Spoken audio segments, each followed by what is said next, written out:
President Muhammadu Buhari on Tuesday signed the 2023 budget of 21.83 trillion naira alongside the 2022 supplementary appropriation bill into law. Speaking at the signing of the 8th and final annual budget for this administration, the president said the aggregate expenditure of 21.83 trillion naira is an increase of 1.32 trillion naira over the initial executive proposal for the total expenditure of 20.51 trillion naira. The president explained that the 2022 Supplementary Appropriation Act will enable the administration to respond to the havoc caused by recent nationwide floods and infrastructure and agricultural sectors.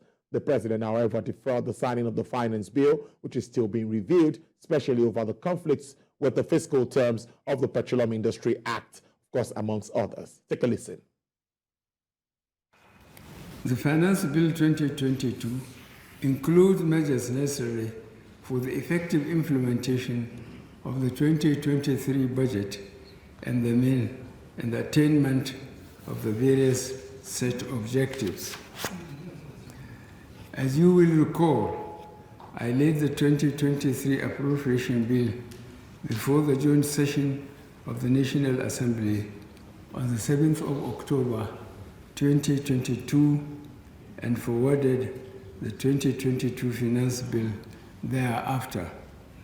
I believe the next administration will sustain the early presentation of the annual appropriation bill to the National Assembly to ensure its passage before the beginning of the fiscal year.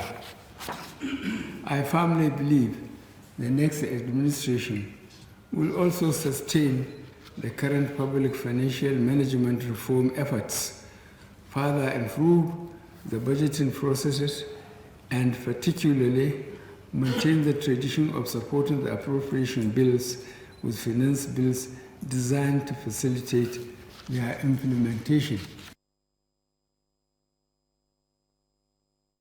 Joining me now to analyze key fundamentals in the 2023 budget is a global economic consultant, an enterprise development and public policy analyst, development economist, Professor Ken Ife. Prof, Happy New Year to you. Oh, same to you. Thank you very much for having me. Yes, Prof, finally we'll put pen to paper. 21.83 trillion naira is the spending plan for 2023 as proposed after all said and done. Now, the worrying part of this is the deficit around this budget. But before we talk about that, what first do you make of this spending plan, the supplementary budget, what it means for Nigeria?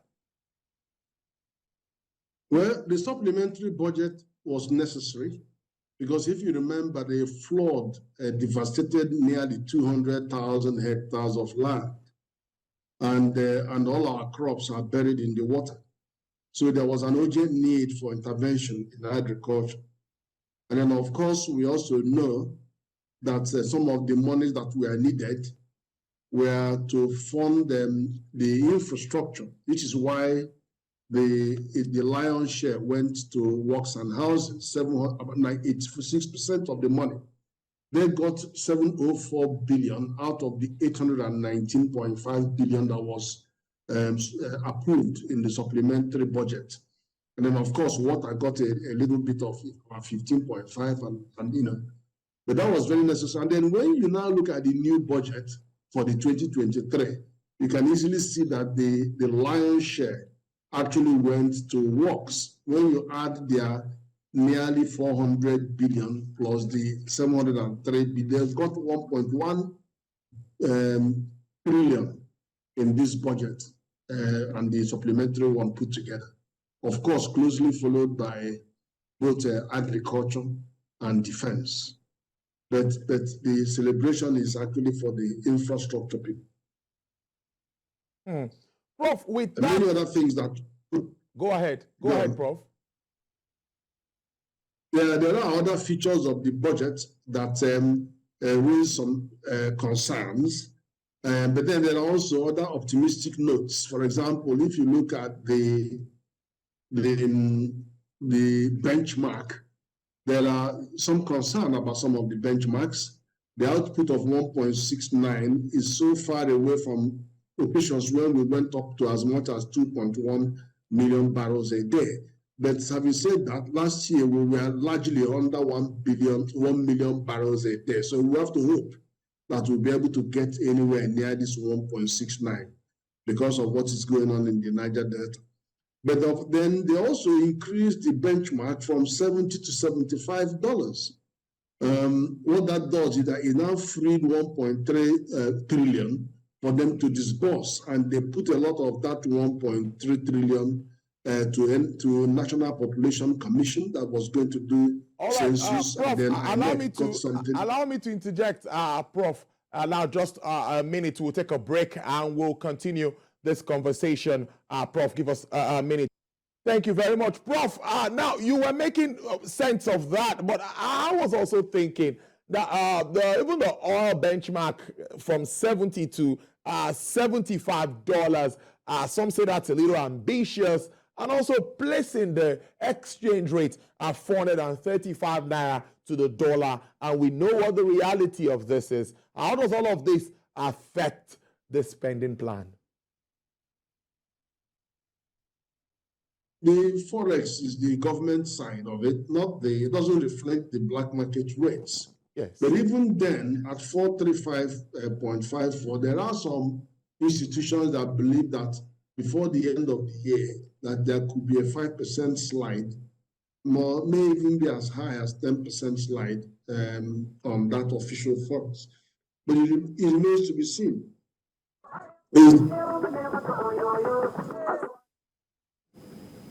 Because it's hard to believe that from nearly 22% inflation today, which may go up even more by the time the other figures are seen, the December figure, to see how you're going to bring it down to as low as 17.16 by the end of the year.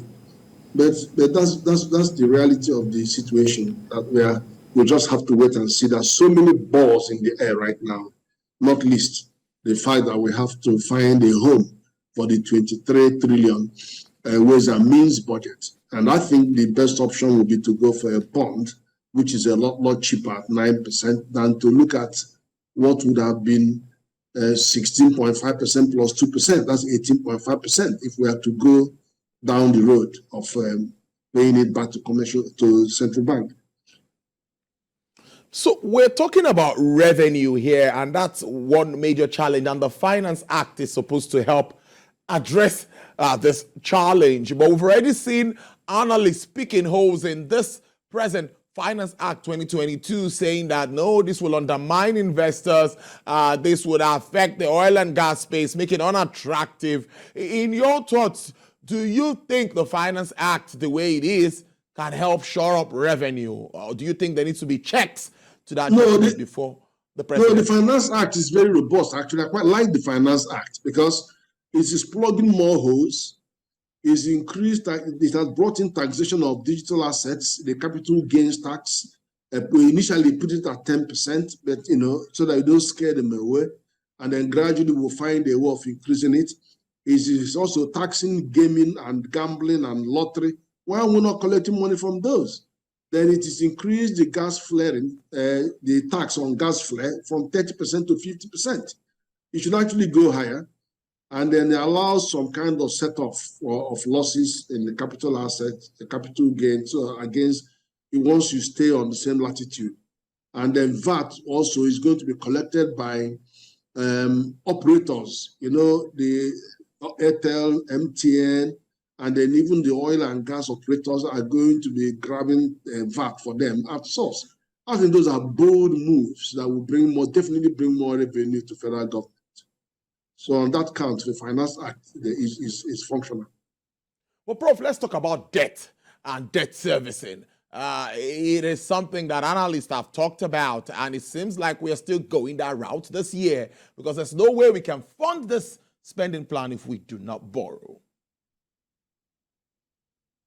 Well, there is a provision for first of all, the deficit is 10.78, which has come down a bit because they raised the money, the revenue.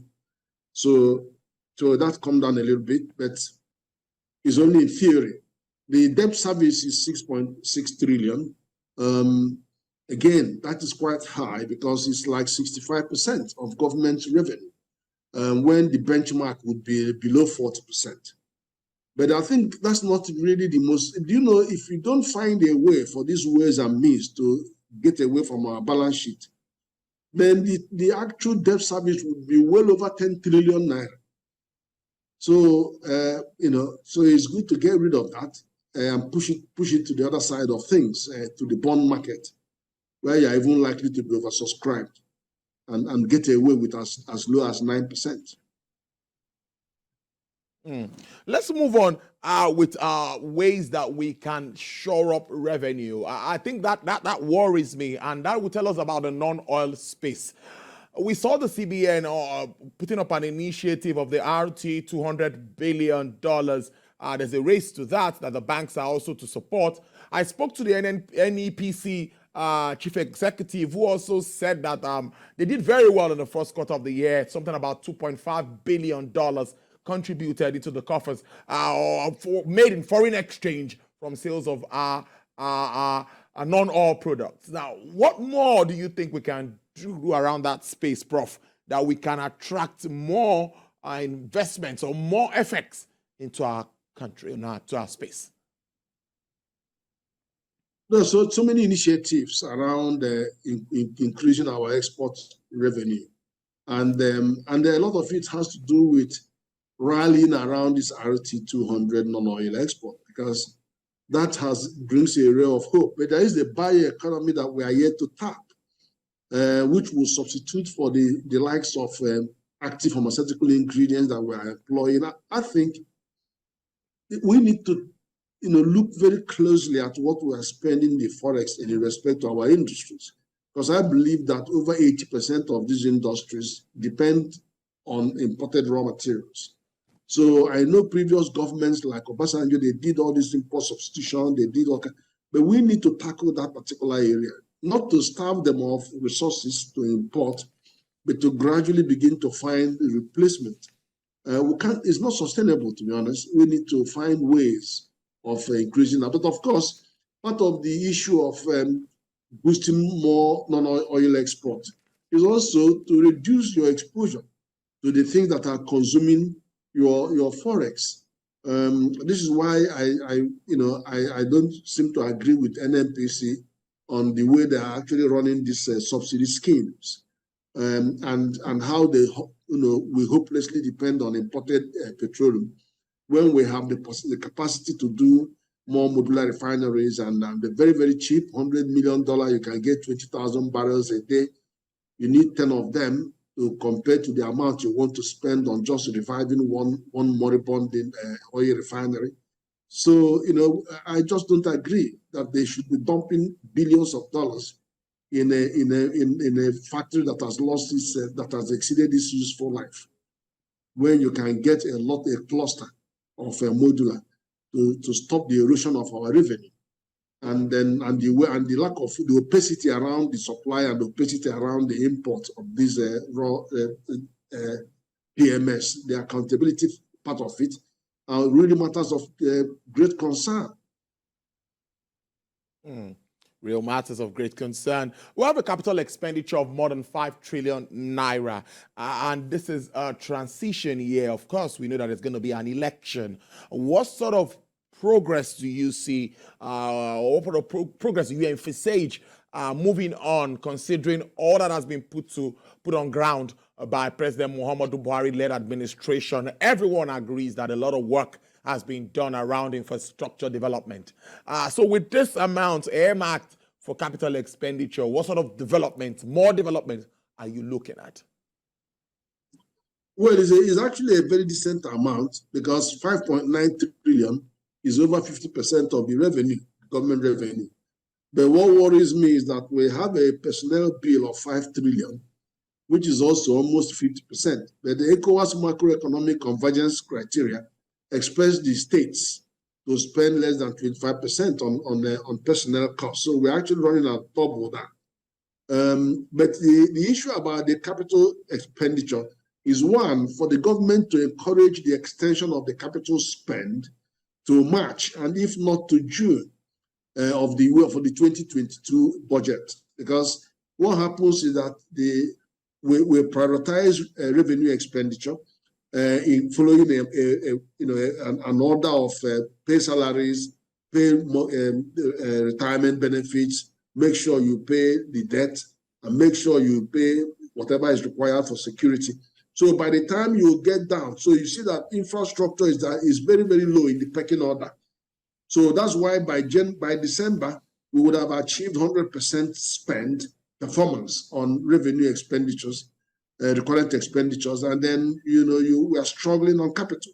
So you need to extend the budget into the new year so that we can catch up with the capital expenditure and then still get the 5.9 trillion spent in the year. So it will be a double win for the capital side of things.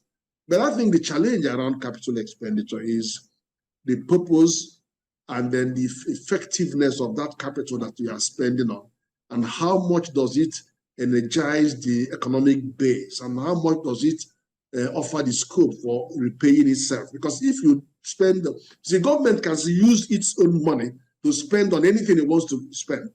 But when you go out to borrow money, the law says borrow it for a particular purpose. And then there's cost-benefit analysis required to ensure that what you are borrowing is appropriate and is capable of returning itself and is capable of being, it could deliver more economic benefits than that you just built a road that leads to nowhere. So that's the thing. So you can use your own money to do anything you want to do, but when it comes to money you are going to borrow, it has to be targeted. And you have to make sure that the operational framework should be able to return and repay the money. Finally, Prof, I'll let you go. Let's talk inflation to wrap up this discussion. Considering the December spending and all of that, do you see any decrease as it used to be before now, or you see an increase in inflation figures as we move in January? Of course, we expect the figures for December to be out anytime soon. No, normally in December, you have inflation now. Always the inflation peaks in December because of the spend. And then, of course, there are also added difficulties. The flood has also pushed up prices considerably. And then the Forex went up considerably. Remember, the dollar went to 959.20 and then came down to just under 800. So all of those spikes you are seeing are going to be transferred to the consumer.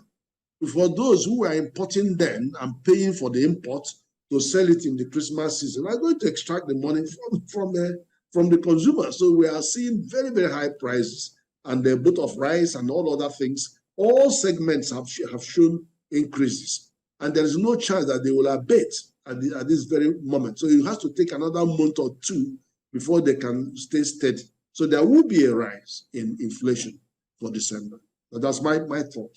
All right, Amos, thank you so much. And we'll keep a tab on that. Of course, yes, the spending always have an impact, of course, on inflation. Thank you so much, Professor Ken Ife, for your time as usual, global economic consultant, enterprise development and policy, a public policy analyst. Thank you, Prof, and do enjoy the rest of your day. Thank you very much.